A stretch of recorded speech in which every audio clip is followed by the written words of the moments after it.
Assalamualaikum warahmatullahi wabarakatuh. Ketemu lagi dengan saya Ibu Dwi Agustin. Apa kabar semua hari ini? Semoga teman-teman semua dalam keadaan sehat walafiat dan selalu dalam lindungan Allah Subhanahu wa taala.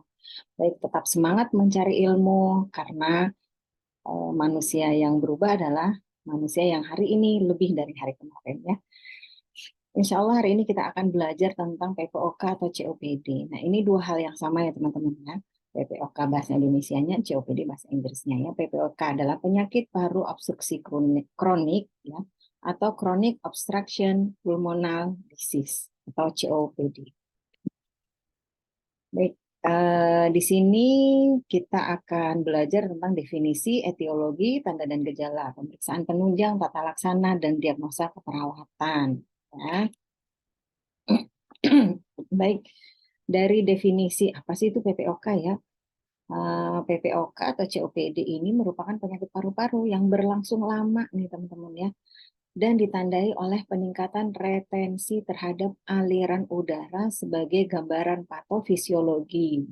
Ya, nah eh, karena berlangsung lama, ya ini pasien ini akan harus paham bagaimana cara dia pada saat sesak ngapain ya. Menghindari sesak bagaimana, menghindari keluhan-keluhan batuk kering, sesak itu seperti apa. Karena ini namanya juga kronis ya. Jadi akan berdampingan selalu dengan COPD, pasien yang sudah terkena PPOK atau COPD ya. Definisi lain menyatakan bahwa penyakit yang ditandai dengan adanya uji fungsi paru terdapat bukti bahwa terdapat hambatan aliran udara yang menetap dan irreversibel. Ya. Jadi kalau teman-teman beberapa waktu yang lalu belajar tentang asma yang bersifat reversibel, ya artinya bisa sembuh lagi, kambuh lagi. Kalau PPOK atau COPD bersifat irreversibel atau tidak bisa balik kembali. Artinya kalau udah kena PPOK, selamanya pasien akan terserang PPOK. Ya, ini hati-hati nih. Kondisi COVID, ya, eh, pasien yang punya PPOK ini memiliki kecenderungan yang sangat amat rentan ya untuk terinfeksi COVID. Karena apa? Karena dalam paru-parunya sudah mulai sudah memiliki apa ya ketidaknormalan gitu ya. Jadinya terperangkap tadi retensi aliran udaranya ini terperangkap di dalam alveolinya. Nah, ini udah merupakan cikal bakal ya kalau udah terpapar sedikit aja pasti sudah punya keluhan ya. Oke, baik teman-teman. Eh, ini gambaran paru-paru ya. Ini gambaran paru-paru kanan pasien, ini gambaran paru-paru kiri pasien ya. Nah, lalu kemudian eh, ini adalah bronhial nih seperti ini ya bentuknya ya. Bronhial seperti ini, yang merah-merah ini adalah vaskularisasinya ya. Ini adalah apa namanya? Saluran bronhial dan ini bronhialis. Ya. Sorry, alveoli. Ini adalah alveoli. Ini saluran bronhial, ini adalah alveoli. Nah, pada emfisema ya, alveoli ini eh, terisi udara yang terperangkap gitu ya. Jadinya tidak tidak apa ya, tidak bisa maksimal mengembang mengempis dengan baik.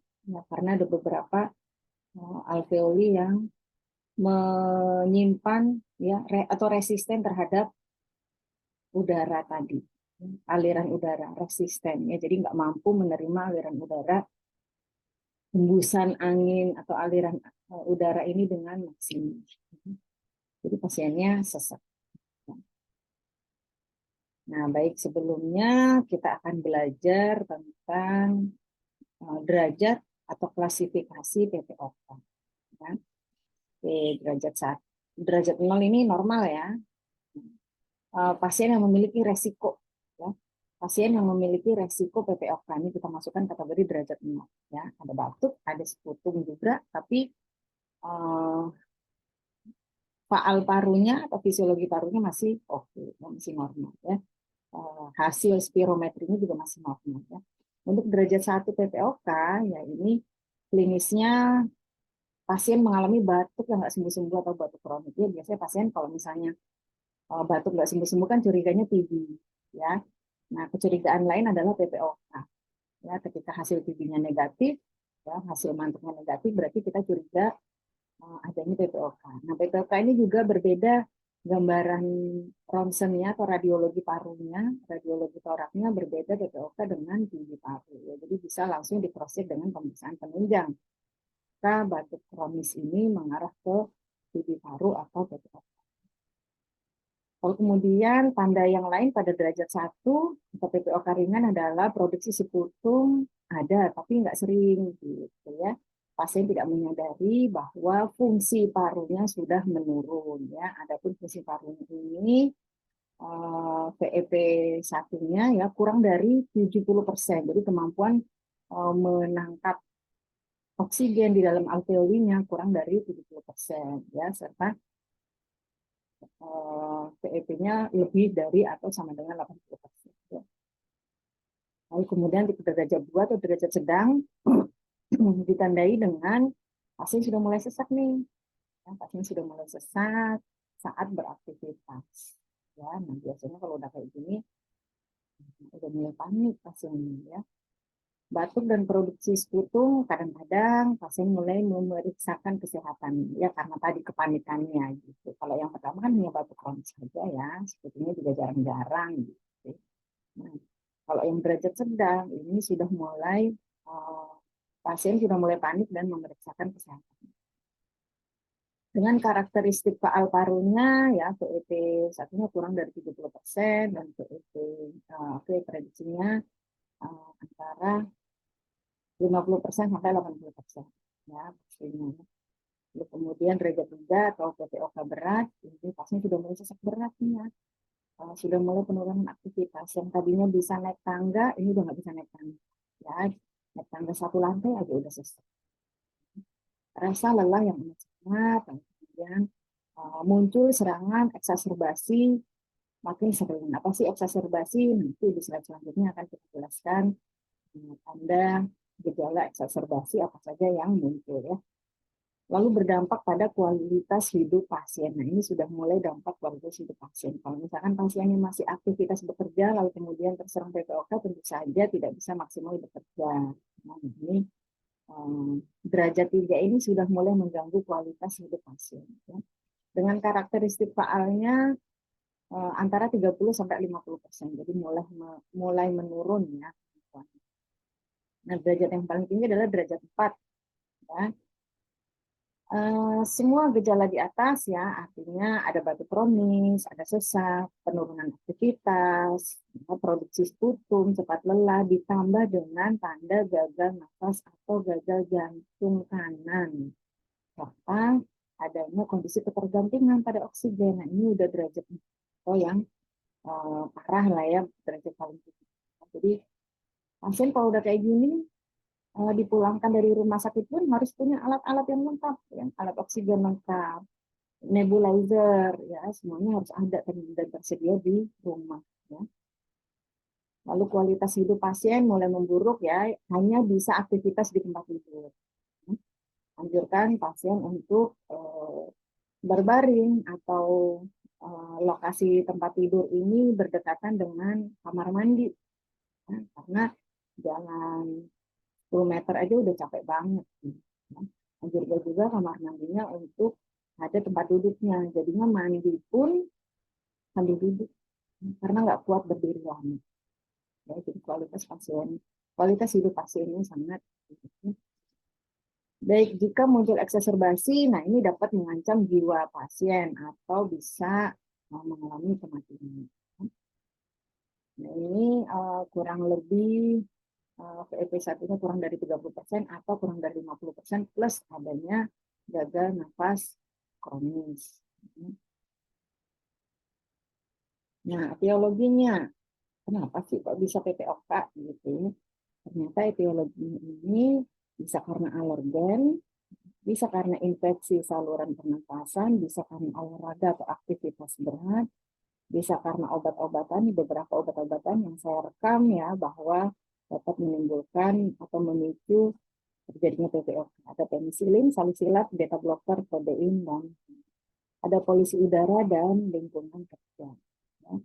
Jadi kondisi-kondisi ini yang memicu munculnya PPOK. Lalu kemudian ketika sudah muncul PPOK, nah ini yang bersifat irreversible, tidak akan bisa sembuh. Nah, itu yang harus kita pahami. Ini kategori bronkitis kronis, ya, salah satu penyakit yang masuk dalam kategori PPOK adalah bronkitis kronis. Nah, bronkitis kronis ini penyebabnya bisa karena infeksi ya dari Staphylococcus, Streptococcus, Pneumococcus, Haemophilus influenza. Bisa juga karena alergi dan beberapa rangsangan alergen lainnya. Nah, jadi kalau pasiennya terdiagnosa bronkitis kronis, nah ini masuk kategori penyakit PPOK, ya, masuk kategori PPOK. Lalu emfisema, penyebabnya adalah merokok, ya. Saya rasa merokok ini tahunan ya, bergantung dari lama merokoknya dan jumlah batang yang dikonsumsi oleh pasien. Ya. Lalu keturunan ya, sebenarnya ini bukan keturunan juga. Ya, di dalam penjelasan beberapa referensi yang disebut dengan keturunan adalah lingkungan di mana si pasien ini menjadi perokok pasif. Ya, jadi hati-hati. Ya. Walaupun pasien ini tidak merokok, tapi kita juga harus mengkaji apakah lingkungan pasien, ya, baik lingkungan kerja maupun lingkungan rumah, ini pada merokok, walaupun pasien ini merokok. Ya, kalau memang lingkungan yang merokok, kemungkinan pasiennya mengalami kategori perokok pasif. Ya. Kalau kemudian mengalami infeksi dan adanya enzim elastase dan anti elastase. Nah, ini baru hipotesis ya teman-teman, yang butuh penelitian lebih lanjut ya. Baik, ini patofisiologi. Kalau kita ngomongin PPOK, nggak lepas dari 3 jenis penyakit, yaitu asma, emfisema, dan bronkitis. Kalau asma, kita sudah belajar di pembelajaran sebelumnya, yaitu memang karena dia faktor alergen ya, dan juga ada faktor non-alergen atau mix nah, untuk asma. Yang emfisema yang tadi kita sudah jelaskan, salah satunya adalah penyebabnya merokok. Nah, kemudian keturunan atau lingkungan ya, atau pasien menjadi perokok pasif. Ya. Lalu kemudian bronkitis, beberapa jenis penyakit infeksi yang bisa menyebabkan bronkitis ya, atau peradangan pada bronkus. Nah, konsep patogenesis PPOK ya kurang lebih seperti ini ya teman-teman ya. Pasien mendapatkan inhalasi bahan berbahaya ya. Bahan berbahaya ini apakah alergen ya, infeksi ya, Staphylococcus, Streptococcus dan teman-temannya, apakah bahan kimia ya berbahaya. Nah, masuk ke dalam tubuh lalu terjadi proses inflamasi ya. Pada proses inflamasi ini ya, ini juga inflamasi ya, terjadi kerusakan jaringan di paru. Nah, sebelum terjadi kerusakan di paru, tubuh itu akan mengkompensasi dengan mekanisme perlindungan dan dengan mekanisme perbaikan. Ya. Jadi, mekanisme perlindungan dan mekanisme perbaikan inilah yang terjadi bertahun-tahun sebelum pasiennya terjerumus di dalam PPOK. Nah, jadi artinya begini, kalau pasien merokok, enggak langsung kena PPOK, enggak, bertahun-tahun dulu. Kalau pasien terkena infeksi streptococcus ya, tidak langsung terkena PPOK, ya, tapi bertahun-tahun dulu. Karena apa? Karena ada mekanisme perlindungan dan mekanisme perbaikan yang dimiliki secara apa ya, dimiliki oleh tubuh secara alami. Ketika ada yang menyerang, maka mekanisme perlindungan dan perbaikan ini akan muncul. Ya. Seiring berjalannya waktu ya, dan seiring banyaknya paparan yang didapatkan oleh pasien, maka mekanisme perlindungan dan perbaikan ini pun tidak mampu membuat paru-paru menjadi sehat. Akhirnya terjadi kerusakan paru-paru. Apa yang terjadi ketika paru-paru rusak? Nah, terjadi penyempitan saluran nafas dan terjadi fibrosis, lalu kemudian parenkinnya juga rusak, parenkin paru rusak. Ingat ya teman-teman, kalau parenkin paru rusak tidak akan bisa kembali lagi seperti normal. Berbeda dengan jaringan kulit. Kalau jaringan kulit kita luka, lalu kemudian berdarah, mengalami proses regenerasi sel, nah ini akan bisa kembali seperti normal ya. Fungsi kulitnya bisa menutup dengan sempurna walaupun tetap ada jaringan parut ya, atau scar. Nah, kalau di paru-paru udah rusak ya, nah ini parenkinnya tidak bisa kembali seperti semula.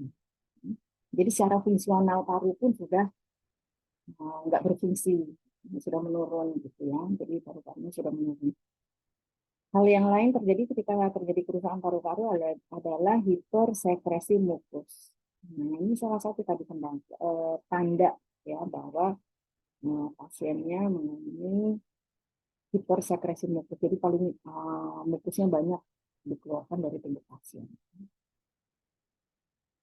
Nah, ini kita akan sedikit membahas ya, karena tadi PPOK terdiri dari 3, yaitu asma, bronkitis, sama satu lagi emfisema. Ya, kita akan belajar patofisiologi satu-satu. Untuk asma, ini asma sebenarnya udah ada di pembelajaran sebelumnya ya, teman-teman ya.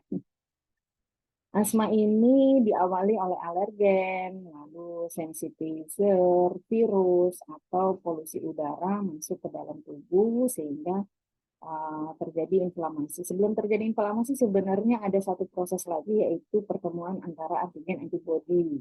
Nah, kalau teman-teman masih bisa mereview materi saya sebelumnya, ada pertemuan antigen antibodi yang lalu kemudian terjadi proses inflamasi. Ada beberapa enzim yang keluar pada saat proses inflamasi yang menyebabkan terjadinya hipersensitivitas pada saluran nafas. Ya. Hipersensitivitas ini menimbulkan beberapa gejala, ya, batuk, wheezing, ya, sesak nafas, dyspnea. Nah, ini ya, kondisi ini bisa berulang kalau ada trigger. Triggernya yang mana? Triggernya yang tadi. Ya, bisa polusi, olahraga, atau aktivitas, ya, kondisi dingin,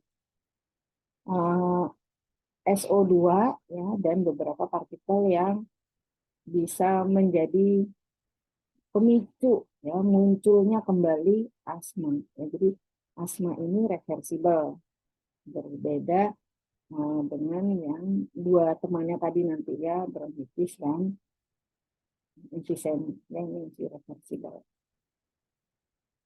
Nah, kalau emfisema ya, emfisema ini kan tidak mampuan si alveoli. Siapa si alveoli? Alveoli itu cabang yang paling kecil nih ujung-ujungnya. Ini masih bronhiali. Ini masih bronhiali, ini bronkus ya, perjamuan paling besar ya. Nah, ini alveoli ini yang paling kecil. Nah, jadi mukusnya yang berada di bronhiali, lalu kemudian terjadi pelebaran pada alveoli, ini tanda emfisema ya. Lalu terjadi penyempitan pada kapiler-kapiler ini akan sedikit. Normalnya kan seperti ini teman-teman. Ini terjadi pada si alveolinya pasien dengan emfisema. Nah, ini nanti kelihatan pada hasil radiologi terdapat kabut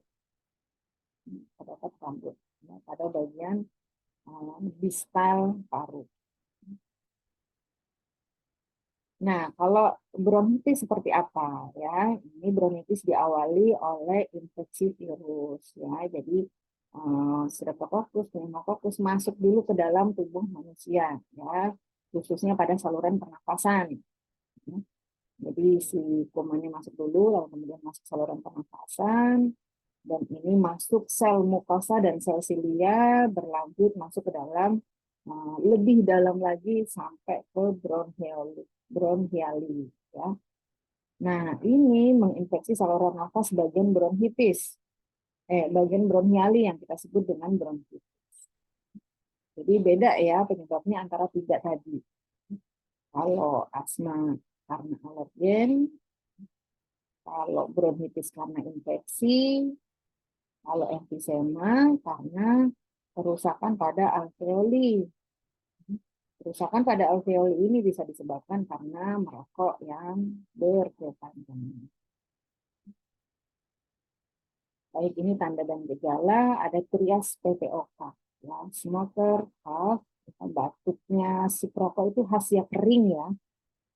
Kemudian batuknya kering, tapi terdapat beberapa suara ronhi ya di bagian dalam, sekutumnya ada, dan pasien mengalami sesak atau diksi.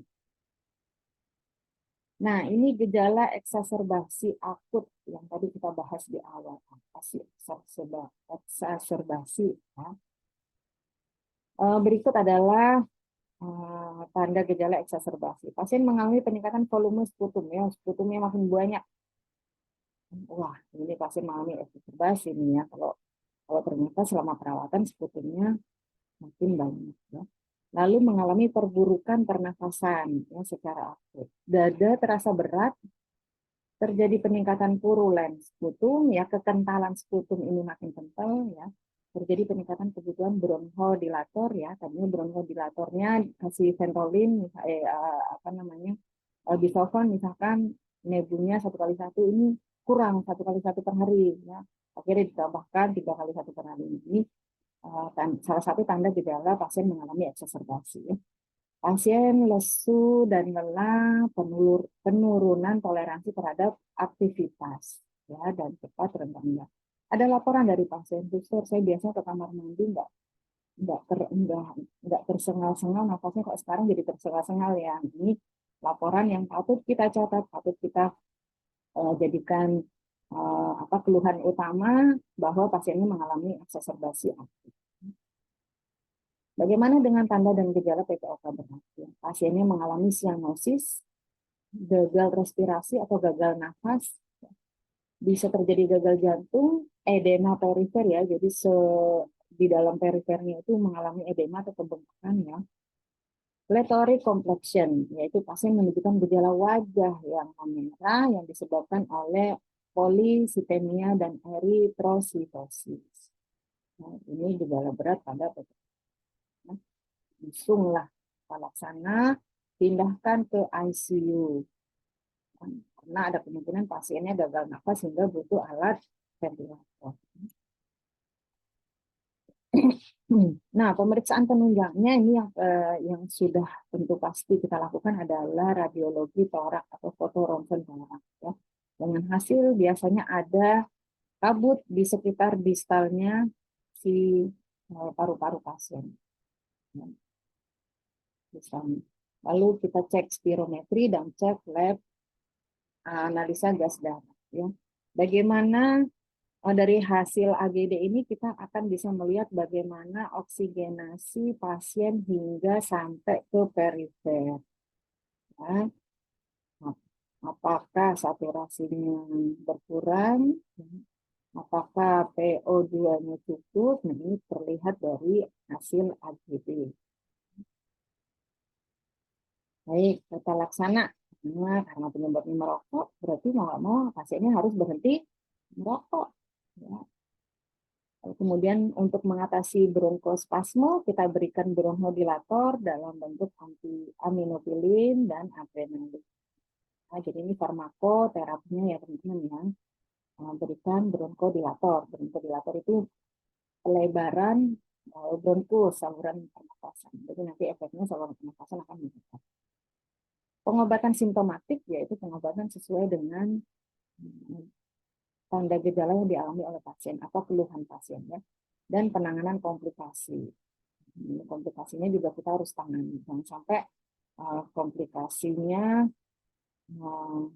apa namanya tidak tertangani akhirnya memperburuk kondisi pasien.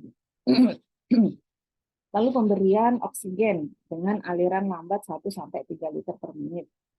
Mengatur posisi dan mengatur pola pernafasan untuk memaksimalkan ya. Jadi pasiennya bisa lebih irit nih pakai oksigen yang ada di dalam tubuh pasiennya. Memberikan pengajaran tentang teknik relaksasi dan cara untuk menyimpan energi ya. Jadi memang nggak boleh capek. Pasiennya udah PPOK nggak boleh capek. pasien udah harus paham, saya mampunya hanya sampai jalan dari sini ke kamar mandi misalnya.